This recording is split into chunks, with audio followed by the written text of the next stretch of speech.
Good morning students. प्यारे बच्चों, आशा करता हूँ कि आप घर पर सही से होंगे, ठीक होंगे और मेहनत से पढ़ रहे होंगे। तो प्यारे बच्चों, आज जो हमारी ये वीडियो है कक्षा 6 और 7 के लिए, तो आज हमारा जो टॉपिक है वो इंग्लिश ग्रामर में वो है वर्ब, जिसे हिंदी में क्रिया कहते हैं। तो प्यारे बच्चों, एक क्रिया के बारे में आप भली बात जानते हैं, क्योंकि जब भी कोई सेंटेंस पढ़ा जाता है तो उसमें किसी भी सेंटेंस के 3 ही पार्ट आप लोगों को बताते हैं, कर्ता, क्रिया और कर्म। तो आज हम क्रिया क्या है उस क्रिया के बारे में समझना है कि वर्ब आखिर क्या है और ये कितने प्रकार की होती है। तो देखिए, पहले वर्ड की डेफिनेशन ऊपर दी हुई है कि a verb is a word which denotes an action, यानी कि जिस शब्द से किसी क्रिया का करने का बोध प्रकट होता है, जिस शब्द से किसी कार्य का करने का बोध प्रकट होता है वह क्रिया कहलाता है। समझ आ गया होगा? लिखा हुआ है कि verb is a word which denotes an action, जिस शब्द से किसी कार्य का करना या होना प्रकट हुआ पाया जाता है तो वह क्रिया होती है। क्या होती है? वह क्रिया, या उसे क्रिया कहते हैं। जैसे समझिए, देखिए, मैं सेंटेंस लिखा हुआ आई बॉट ए बुक, मैंने किताब खरीदी। तो मेरे द्वारा जो कार्य हुआ किताब खरीदने का वो हमारी वर्ब हुई। तो यहाँ बॉट क्या हुई? हमारी ये वर्ब हुई। इसी प्रकार से सेकंड सेंटेंस दिया गया है the carpenter made a chair, बढ़ई ने एक मेज बनाई। तो बढ़ई जो कर्ता ने जो कार्य किया वो कार्य करना हमारा वर्ब कहलाता है। कार्य करना है, कार्य का होना वर्ब कहलाता है। तो आपको वर्ब के मीन समझ आ गया होगा, यानी कि एक ऐसा शब्द जिससे किसी कार्य का होना या करना पाया जाए वर्ब कहलाता है। A word which denotes an action, that is verb, वो क्रिया है। अब क्या आगे हमारा टॉपिक होता है कि क्रिया है, मगर ये क्रिया कितने प्रकार की होती है। तो बच्चों, कक्षा 6 और 7 के लिए जो वीडियो बनाई जा रही है वर्ब के लिए, इसमें आपको बताऊं कि कोई भी वर्ब हो तो वो वर्ब 3 प्रकार की होती है। वर्ब हमारी 3 प्रकार की होती है। देखिए, यहाँ लिखा हुआ है ट्रांजिटिव वर्ब, जिसे हम बोलते हैं सक्रमक क्रिया। सक्रमक सबसे पहला बता, सक्रमक कर्म के साथ। ऐसे ही सेकंड है ट्रांजिटिव वर्ब, अकर्मक क्रिया, यानी इसमें कर्म का कोई महत्व नहीं है। ऐसे थर्ड है हमारा, देखिए यहाँ लिखा हुआ लिंकिंग वर्ब, जिसे बोलते हैं संयोजक क्रिया। लिंकिंग वर्ब क्या बोलते हैं? संयोजक क्रिया। एक फोर्थ और मैंने यहाँ डाल दिया है एक्चुअली वर्ब, जिसे हम हेल्पिंग वर्ब के रूप में जानते हैं। तो ये क्रिया का टाइप नहीं होता, लेकिन हम इसको भी पढ़ेंगे कि क्या होता है। ठीक है ना? हाँ, क्रिया हमारी 3 प्रकार की होती है। First transitive verb, second intransitive verb और थर्ड हमारा लिंकिंग वर्ब। ठीक है बेटा? तो आज हमने पढ़ाई देखी क्या है। अब बात आती है क्रिया तो आपको समझ आ गया तरीके से। अब बात आती है कि ट्रांजिटिव वर्ब क्या है। देखिए, ट्रांजिटिव वर्ब जो सक्रमक क्रिया, इसकी हिंदी में मैंने लिखा हुआ है सक्रमक क्रिया। तो सक्रमक क्रिया क्या है कि जिस क्रिया का प्रभाव कर्ता से कर्म तक पहुंचता है। समझ आ गया? जिस क्रिया का प्रभाव कर्ता से कर्म तक पहुंचता है सक्रमक क्रिया कहलाती है। मैंने इंग्लिश में लिख दिया आप लोगों के लिए कि the verb that denotes an action which passes पहुंचने के लिए आता है, और from the subject to object, यानी कि कर्ता से कर्म तक जब पहुंचते हैं, प्रभाव पहुंचता है तो सक्रमक क्रिया कहलाती है। जरा समझ लीजिए कैसे, अभी आपको समझ आ जाएगा। देखिए, एग्जांपल यहाँ दिया गया है दी बॉय हिट द बॉल। तो यहाँ कर्ता का जो प्रभाव है हिट करने का, प्रभाव है, कहां तक पहुंच रहा है? वो बाल तक पहुंच रहा है। कहां तक पहुंच रहा है? बाल तक पहुंच रहा है। बाल क्या हमारी? ऑब्जेक्ट। क्या है? ऑब्जेक्ट। और दी बॉय क्या हमारा? सब्जेक्ट। तो यही तुम्हारी सक्रमक क्रिया है कि जिस क्रिया का प्रभाव कर्ता से कर्म तक पहुंचता है, कर्ता से कर्म तक पहुंचता है सक्रिय क्रिया कहलाती है। ऐसे यहाँ है आई रोट ए लेटर, किसने लिखा? आई जो हमारा सब्जेक्ट है, क्या लिखा? एक लेटर जो ऑब्जेक्ट है, और ये राइट हमारी क्या आ गई? सक्रियक वर्ब। क्या आ गई हमारी? सक्रियक वर्ब, क्योंकि इसका प्रभाव हमारा कहां तक पहुंच रहा है? कर्ता का ऑब्जेक्ट तक पहुंच रहा है। मैंने एक पत्र लिखा है, मैं एक पत्र लिखता हूं, ठीक है बेटा? हाँ, अब आगे बढ़ते हैं। अब देखिए सेकंड है हमारा ट्रांजिटिव वर्ब। क्या है? Transitive verb. अब ट्रांजिटिव वर्ब क्या बेटा? ट्रांजिटिव वर्ब, ये sorry intransitive verb. Transitive verb की अपोजिट क्रिया है।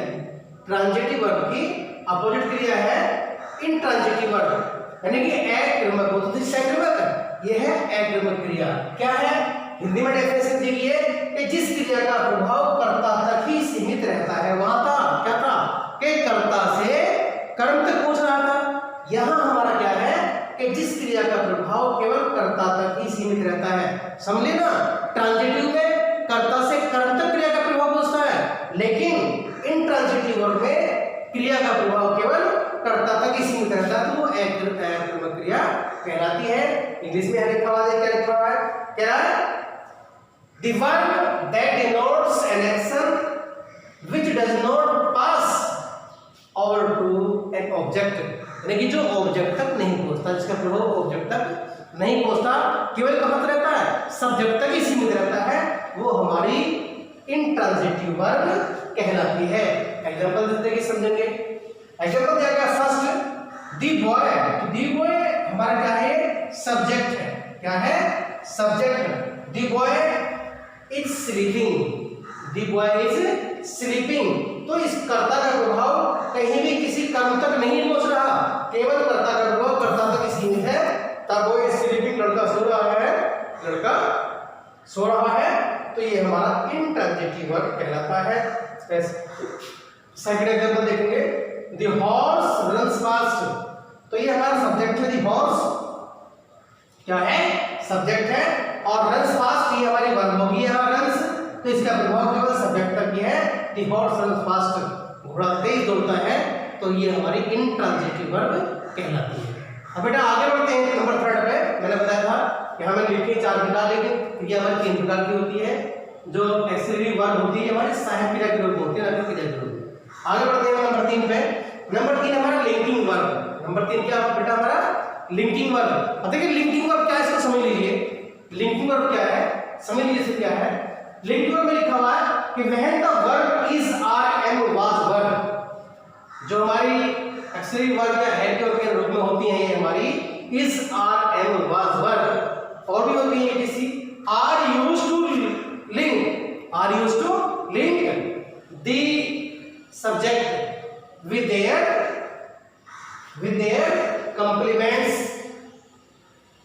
called linking verb, called linking verb।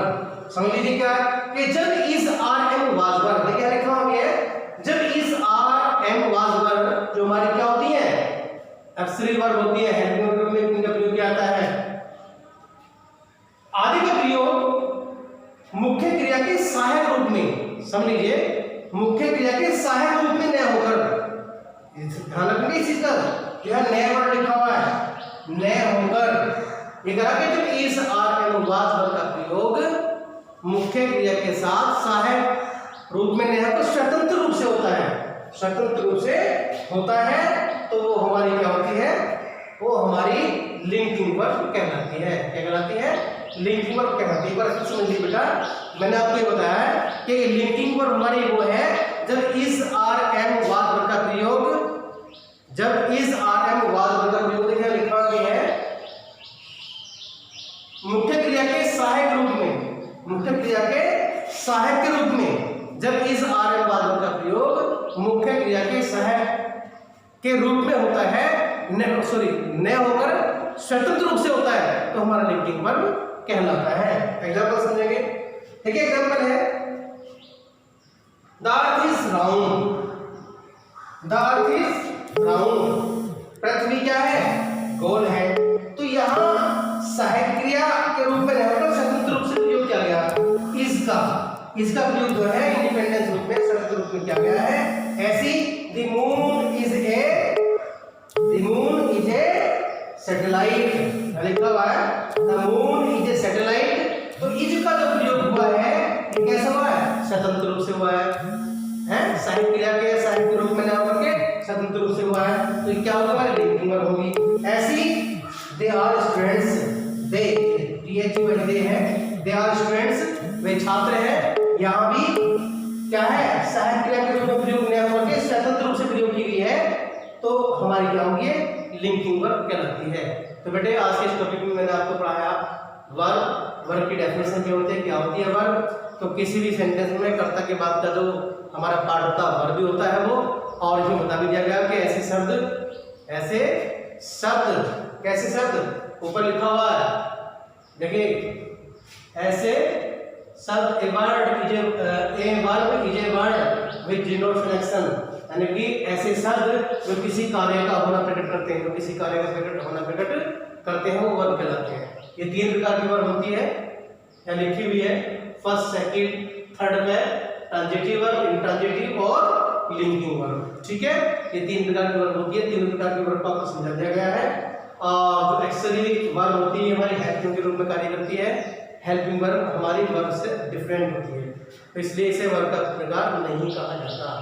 आज की वीडियो में इतना ही, आप लोग इसे मेहनत से पढ़ेंगे, समझेंगे, और कल एक नेक्स्ट टॉपिक को लेकर हम सुबह आएंगे, जो टॉपिक रहेगा हमारा एडवर्ब, क्रिया विशेषण। Thank you.